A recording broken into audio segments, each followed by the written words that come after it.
はいどうも、マフィア梶田です。いやー、ドライブ日和ですね。妹が後ろに乗ってるってことは隣に誰か乗ってるんですよ。はい、こんにちは。漫画家の海野千佳先生です。ご兄弟のドライブに参加させていただきました。はい、今日は海野さんを乗せてドライブに出かけております。よろしくお願いします。はい。いやー、みんなびっくりしてるでしょうね。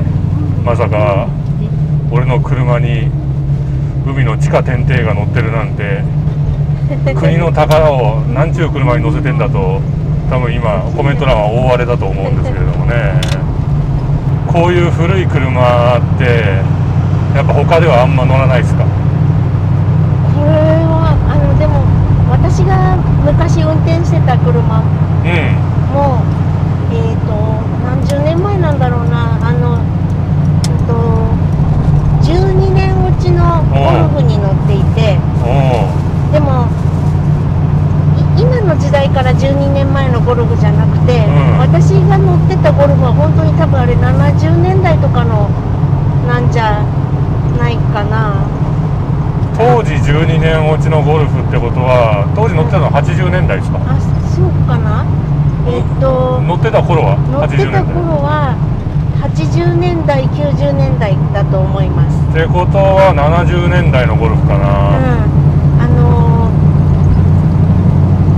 結局乗り換えて、3台、でも12年落ちのゴルフ、17年落ちのシトロエンの BX、 趣味がいい、で BX をまたもう一度、似た故障したので、もう一回また古い BX に乗って、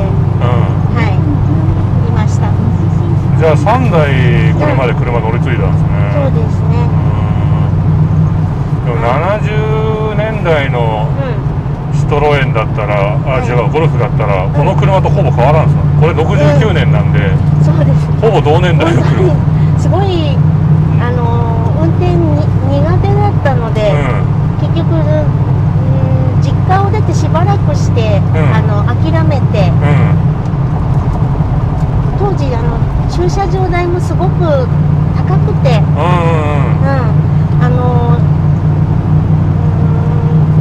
なんでしょう、自立して一人で暮らした時も、家賃の半分ぐらいのお値段だったんですよ、駐車場代が。でも維持できなくなって諦めました。家賃の半分？最初9万円のアパートだったんですけど、4万5千円の駐車場だったので、かっけー。だからこれはもう諦めるしかないなと。なるほどなるほど。その頃からドライブは好きだったんですか？ドライブはしなかったですね。ドライブしなかった？なんだろう、友達の家に乗っていくぐらいで、運転上手じゃなかったので、あと高速に乗れなかったので、怖くて、だから下道を走って、当時フリーでイラストレーターやってたので、納品に行ったり、デザイナーさんのお家に行ったりとかに車を使ったりしました。一度も高速道路乗ってないんですか？間違って登っちゃったことはあります。間違って登ったことはあるけれども、自分から高速乗ろうと思って乗ったことはない。1回だけ乗ったんですけど、海に出るところ、なんだろう、お台場の方、まだなんだろう、カーブで、あまりの大きなカーブで怖くて、すごいゆっくりになっちゃって、低速違反、30キロぐらいになっちゃって怖くて、で夜中だったので周りに人いなかった、車いなかったからよかったんですけど、帰って兄に話したら、それは低速違反だぞって言われて、気をつけろよって言われました。で、も乗るまいと思いましたね。高速道路、まあ確かにね、で乗り始めの頃はみんなそうなんですよ。乗り始めの頃みんな怖くて、気がついたら多分低速違反やってるんですよ。だからね、それは別に気にしなくていいんですけれども、しかも夜中だったでしょ。それに今の皆さんだと信じられないかもしれないですけど、東京も私が乗ってた頃って、夜中は車走ってなかったんですよ。セブンイレブンも11時で閉まったりする時代だったので、だから夜中、当時は、CD などなく、MD もなく、カセットテープの時代なので、それで音楽かけながら走って、大変楽しかったです。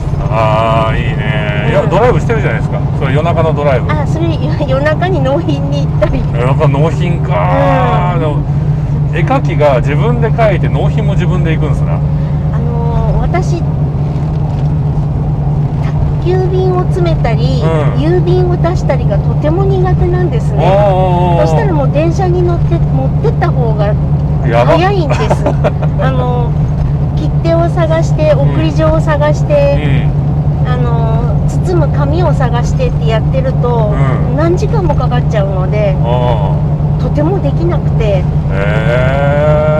でもそういう方結構いらっしゃるみたいなのを最近知りまして、ちょっとほっとしました。いや、大変だったでしょうに。なんかさすがに都内は手で持って行けたんですけれども、大阪の会社とお仕事してたので、やっぱ新幹線で持っていくわけにはいかなくて、そればっかりは宅配便で、大阪まで運転する勇気はさすがにないでしょうね。ないですね。高速乗れないですからね。下道で大阪まで。大阪は大冒険。大冒険ですね。それはね、納期間に合いませんね。何日も寝泊まりして旅したり。いやでも運転苦手だって言ってましたけれども、一度も事故起こしたことないんですよね。そうですね。それは十分運転うまいと思いますけどね。いや本当にお恥ずかしい話なんですけど、当時はカーナビもなかったので、家で地図を開いて、目的地までの道を暗記しなきゃいけないですね、まず。それから出るので、なんかよく覚えた道しか走らなかったから事故はなかったですね。でもカーナビないから、道は自分で覚えるしかなかった。そうですね。まあそれだけで尊敬の対象ですけどね、俺からすると。あとはこう箇条書きで書き出して、環七を豊玉陸橋まで行ったら左折みたいに。それを守って走って、すげえ。道に迷ったら一回環七に戻るみたいな感じでした。めちゃめちゃ慎重な運転してる。でも当時は皆さんそんな感じで。じゃあどうですか、こういうふうに人の車乗ってドライブするのは。大変楽しいですね。自分で運転してると怖いし、じゃあドライブ自体は嫌いじゃないんですね。もう大好きです。もうなんか乗せていただけるなら喜んで飛んでくるみたいな。まあね、何度かね、実はドライブ一緒に行ってるんですけれども、ありがとうございます。よく、ほら、共通の趣味で、シティポップの話するじゃないですか。俺はドライブといえばもうシティポップだなっていう本当になんか派閥なんですけれども時代がね、びっくりする。私が若かった頃に聴いてた歌を梶田君はいつも聴いてるので乗せていただくと、あれ今いつなんだろうみたいななんかすごいびっくりする。自分が運転してた頃に聴いてた歌とかだったりするので、いつもこう、あれタイムトラベルしてるってタイムリープしたみたいな感じ。今何年ですかってなります。60年代の車乗って80年代70年代の曲聴いてるって。本当にげで私は知ってる歌ばっかり聴けるので、うんとても助かります。山下達郎さんとか、いいですね。竹内まりやさんとか、いいですね。もうヘビーローテーションですけれども、あと真夜中のドア、あれ松原さんでしたっけ？あれ松原美樹さんじゃないですかね。ずっと子供の頃、若い頃から謎だったんですけど、真夜中のドアを叩き、帰らないでと泣いたっていうのの位置関係が私分からなくて、その論争を前から何回かやってますよね。そうで、真夜中のドア論争を。で梶田君の解説で、もう帰っちゃった人に向かって、ドアの中で叩いてるってやっと分かったんですよ。でもね、それもね、俺ちゃんと調べたわけじゃなくて、自分が歌詞を聞いての解釈なんですよ。でも多分この歌詞は、そういう状況を歌ってるんだろうなって。私帰らないでと泣いたって言ってドアを叩いてるから、まだ相手がそこにいるんだと思ってたので、そこにいるのになんでドア叩いてるんだろうって思ったんですよ。いや、あれはね、確かに疑問を抱くのもしょうがない歌詞なんですよ。歌そのものをずっと聴いてると矛盾点が生じるんですね。そのドアを叩いて帰らないでの間の部分やっぱ引っかかるみたいで、何度かこの論争してるんですよ、いろんな人と。そうか。でドアの外から叩くんだったら帰らないではおかしいだろうって、で中から叩くしかないけど、中からドア叩くってどんな状況だっていう話なんですけれども、歌詞を聞くと、その男と女、男女の歌じゃないですか。男女の歌だし、でどうやらその道ならぬ恋っぽいっていう、どうも男の方がだいぶ年上に感じるような歌詞だし、それに不倫なのか浮気なのか知らないけれども、なんかちょっと湿度が高い歌詞の、でその上で、私は私、あなたはあなたとか、そういう話をするじゃないですか。だから何かすれ違いがあってもう別れるっていうところまで来てる。でその後に真夜中のドアを叩いて帰らないでと泣いてるから、多分本心では引き止めたいけれども、そういう女になりきれない、その歌ってる側の心情。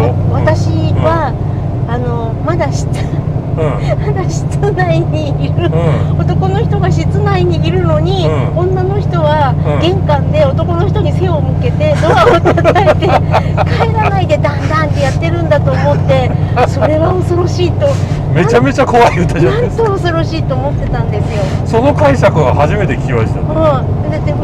だって部屋の中からそんな背中を見たら男の人怖いじゃないですか。怖いだって外出れないじゃないですか。ドアの前で女がずっと自分家のドアでぶったたいてたら帰れない。玄関で叩いてる、背を向けてね。ずっとそんな歌だと思って聞いてたんですか？だから少し恐怖を覚えながら聞いていたんです。でもメロディーが美しいし、それででもずっと謎だったんですね。そうしたら梶田君と車に乗ってる時流れてきたので、梶田君に聞いてみたら、なんか違うみたいだなってやっと思いましたね。少なくとも、俺の読解力だと、Stay with me だし、だからもうその自分の気持ちを出し切れない、その女心の切なさを歌ってるように感じたんです。Stay with me って言ってるから、話しかけてる相手が家にいるんだと思ったの。でも改めて考えたら、もう帰っちゃった人に向けて、玄関で家の中から内側から帰らないで欲しかったっつって叩いてるってことですね。多分その解釈で合ってると思うんですよ。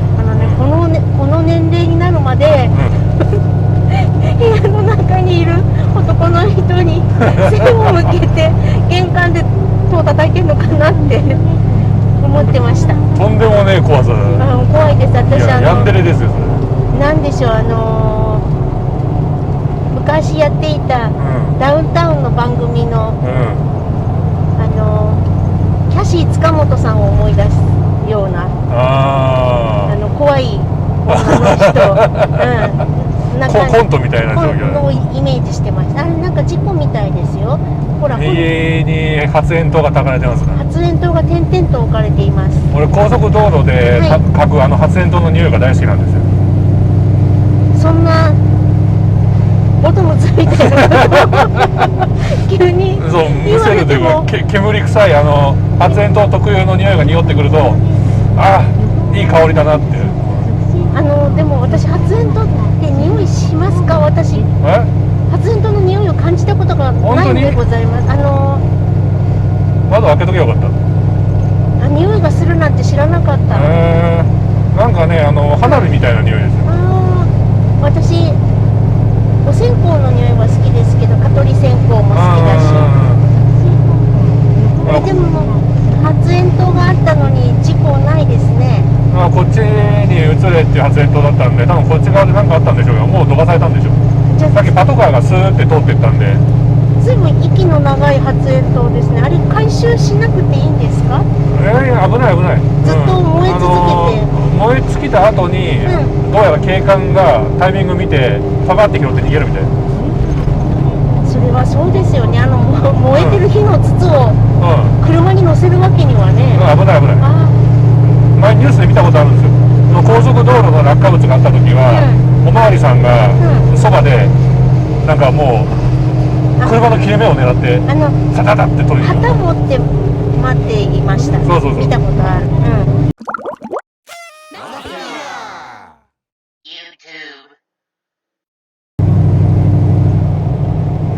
だからね、そのシティポップを、かけながらドライブするのが市場の喜びなわけなんですよ。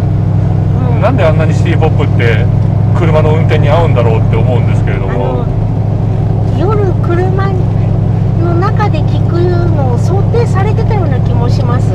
あの頃ってみんな車に乗って夜運転して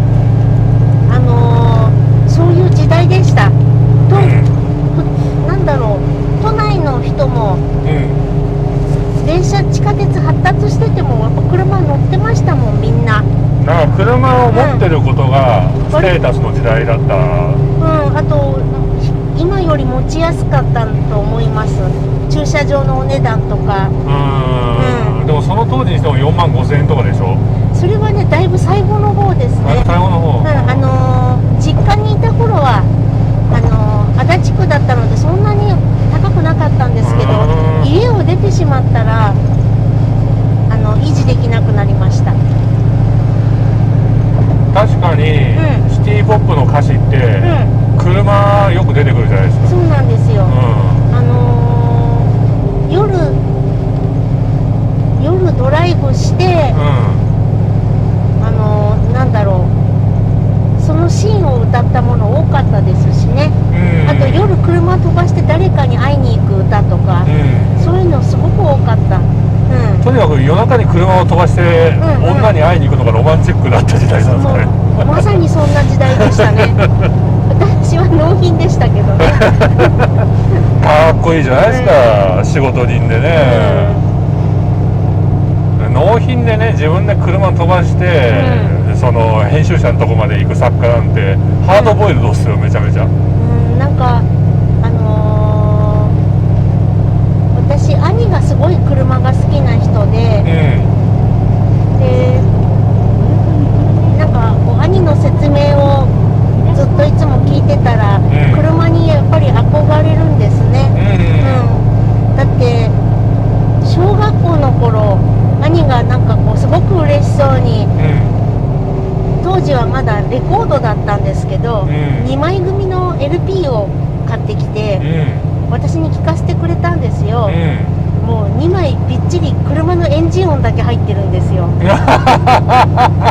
いろんな世界の名車の、当時だからスーパーカーとかですね。スーパーカーのエンジン音だけを集めたレコード？でこれが何それだよ、これが何それだよって聞かせてくれて、お兄ちゃんがそんなに好きならばきっと素晴らしい世界なんだろうなって思って、憧れたのと、あと最初に乗ったのがゴルフだったのは、私神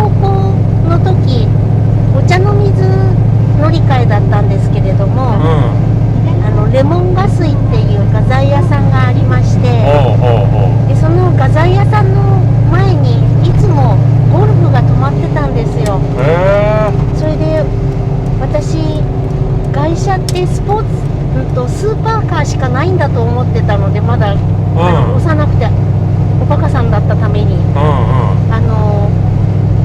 よく考えたら外国にも乗用車ってあるじゃないですか。あるあるあるある。で外国の乗用車を初めて見て、なんて可愛いんだろうと思って。フォルクスワーゲンゴルフ？そうです。それでガソリンタンクの蓋がゴムでできたダイヤルの形、黒いダイヤルだったんです。でおもちゃみたいだったんですよ。おもちゃのパーツみたいで、ミニカーみたいって思って、激しくその車が好きになり、兄にもその話してたんですけど、そうしたらある日下取りで12年落ちの綺麗なゴルフが入ってきたから、お前は乗るかって言われて、俺が直してやるからって。おお、素晴らしい。それでお願いしますって言って、乗り始めました。いい縁だったっすな。そうなんですよ。ちゃんと兄が覚えてて、で直してくれたので。しかしまあその画材屋に泊まってたゴルフっていうのは、お店の人のやつだったんですかね。お店の人か営業の人か、でもやっぱ画材デザイン用品のお店だったから、ああいうなんかこう当時としてはおしゃれな車が止まってたんだろうなと思って。いや、おしゃれな車ですよね、ゴルフ。だからそういう美意識の、まあ高い人が選んでたんかな。これ見よがしじゃないし、すごいなんだろうな、でも私四角い車が好きなので、ワーゲンゴルフとか、あとパンダとか、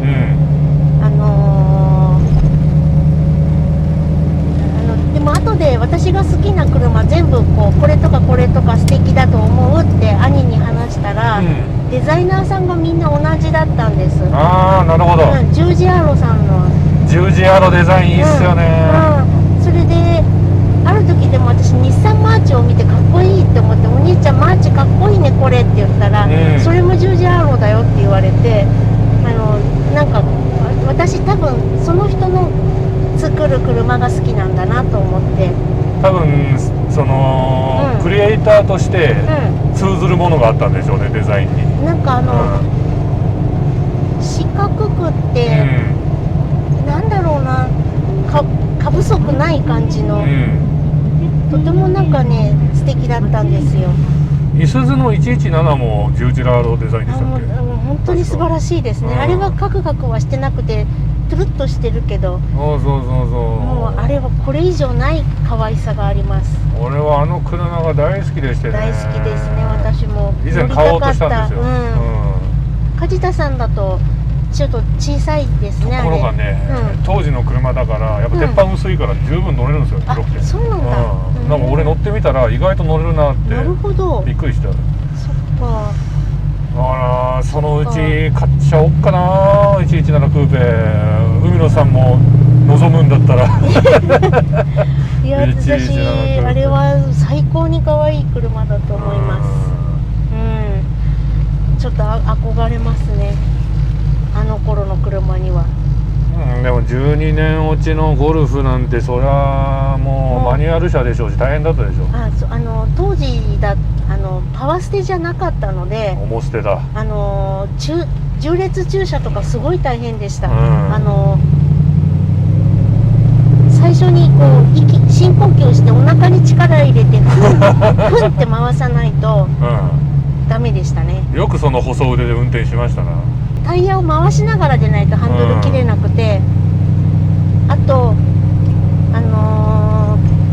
古かったので、ラジエーターホースが錆びて穴が開いていまして、それでちょっと走るとすぐ水温が上がっちゃって、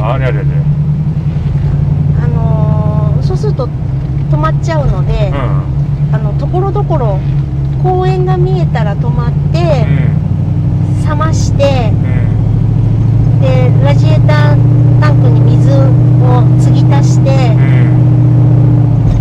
あと中から塞ぐ液も入れて、でガムテも巻き直してだからいつも水が入ったポットと軍手が入入ってました。もうクーラントなんて上等なものじゃなくて、ええ、水を入れてしのいでた。あ、そうです。そう、なんかそれで、うん、もうガムテ巻いても、水足してもダメで、ついに兄がラジエーターホースだけ海外から取り寄せてくれて、繋いでくれました。それでだいぶ良くなった。それで大丈夫になりました。いやー、日本の気候だとね、すぐ錆びちゃいますね。錆びるし、オーバーヒートを起こすし。そうですね。しかもラジエーターホース行かれてたら、もう俺なら怖くて乗らない。いやー、なんか私ももう無知ってすごい頑張って乗り切って、昭和ですからね。でもそれ聞くとやっぱ俺より運転うまいっつって絶対。いやそれは。いや、なんか兄の指導があったので、守って乗ってました。あと兄は面白がって、木のハンドルつけてくれて。ああ、木のハンドルいいっすな。それで車検は通らないけどって言って、車検の時はまと変えてあげるからって。木のハンドルって車検通らない？クラクションが、クラクションがすごいポフポフっていう、ポフポフってやつ、オレンジ色のバグパイプみたいな形してて、ラッパのマークが刻印されてるクラクション入れてくれて、だからクラクションめったに鳴らさないんですけど、鳴らさないやつ、ポフポフって言って可愛かったですよ。それはいいっすな。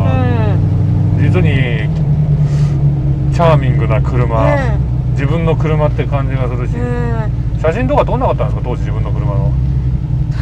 当時ですね、まだフィルムで少し残ってるかな。見てみたかったな、写真、焼いた写真もどこへ行ったのか。今は本当に iPhone があるからいっぱい撮れるけれど、ね、だって36枚撮りを1本カラー印刷に出すと1万円近かったですからね。プリント代がね。マジか。そうだからおいそれと写真が撮れなくて、だから8クロの最初の頃ってまだフィルムで撮ってたので、取材写真のお金が半端なかったです。自腹っすか？もちろん。うわー、資料取材費自腹か。それででも漫画って大抵全部自腹ですもの。マジか。だからなんだろう、いっぱい写真が撮れないんですよ。よく場所選んで、36回しか押せない、撮れないので、ねえ、竹本くんの自転車の旅とか、本当に慎重に一枚一枚資料写真撮って。なるほどね、だからか、海野さんね、いつも写真撮ってもらうとすげえうまいなって思うんですよ。ありがとうございます。多分その頃の経験で、カメラマンとしても結構な腕なんでしょうな。いや、そのまま見て、漫画の中に描けるように、構図を考えて人を入れるので、それは慣れてます。あと勝田さんは足が長いので、撮ると楽しいですよ。腕も足も長いので、何をどう撮っても絵になるから、これはすごいなと思って、ちょっと楽しく撮影します。いつもね、撮ってもらうとなんか何割増しかスタイルよく撮れるんで、もう撮り方でこうも変わるんだなと。あと私、女の人撮るのうまいです。可愛く撮れます。美人に撮れる。その人の私の好きなところがちゃんと映るように撮るから、女の子を可愛く撮れます。カメラでも食っていけるな。食べていけるかな。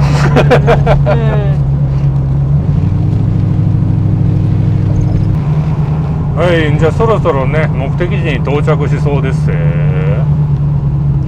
緑が濃くなってきましたね。なかなか気持ちいいところですよな。じゃあ実際にどこに行って何をするのかについてはまた次回の動画をお楽しみにしてもらいましょうかね。さあマフィア梶田の YouTube チャンネル登録とグッドボタンをいつもありがとうございます。はい、それではまた次回バイバーイ。ありがとうございました。チャンネル登録とグッドボタンをお願いします。